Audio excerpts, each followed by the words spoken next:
Hello friends and welcome back to our channel. Guys, if you want to log your Facebook profile, then this video is definitely for you because in this video I will show you how to log your Facebook profile. So let's start the video. First of all, open your Facebook application and then click on three lines on top right corner. After that, click on setting and privacy and then click on setting. After that, scroll down and find audience and visibility.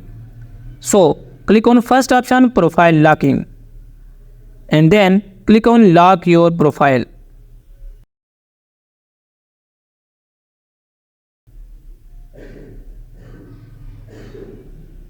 So guys, you can see you have locked your profile.